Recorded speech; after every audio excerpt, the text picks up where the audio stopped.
While while every system has a characteristic pattern of behavior, which is an emergent characteristic of the interaction of the elements of the system and its interaction with its environment.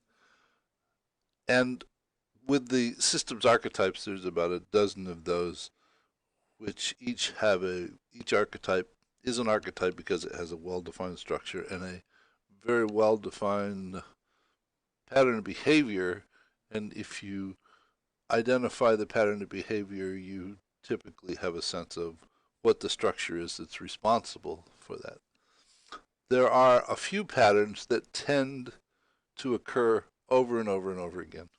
And there's just a few of them, and the intent here is to talk about those. And oftentimes you will see them with slight variations, though these patterns are the central aspect of what you're looking at. The first one being the characteristic curve associated with any goal-seeking structure.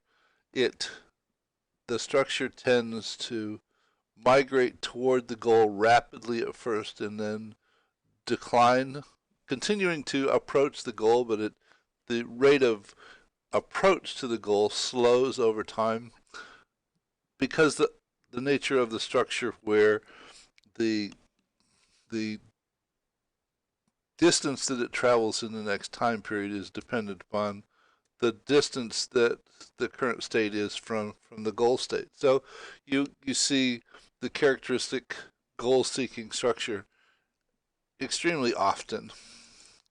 The other one is the result of the simple reinforcing structure, which is exponential growth, so that because activity produces a result which promotes more of the same activity that produced it, and it feeds on itself and it produces exponential growth.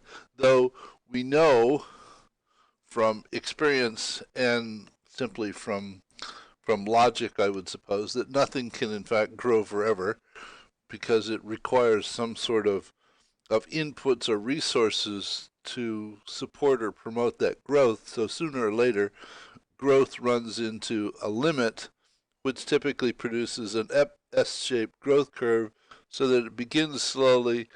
This portion is a reinforcing growth curve, though when it begins to run into the limit, the growth slows and could, in fact, simply taper off and flatline and not grow anymore. So this is an S-shaped growth curve, which is typical of a limits to growth structure. And the fourth one is an oscillation structure where something simply oscillates back and forth, and never stabilizes.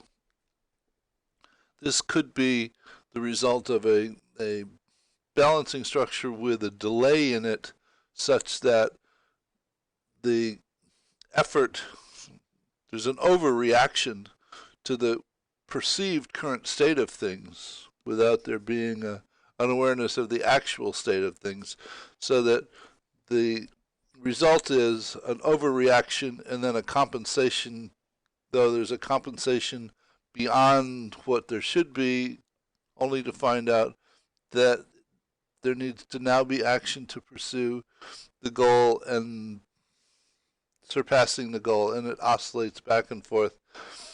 That, or the other structure that's often responsible for this is the indecision structure, where there are two balancing loops acting as goals for each, or producing the goals for each other.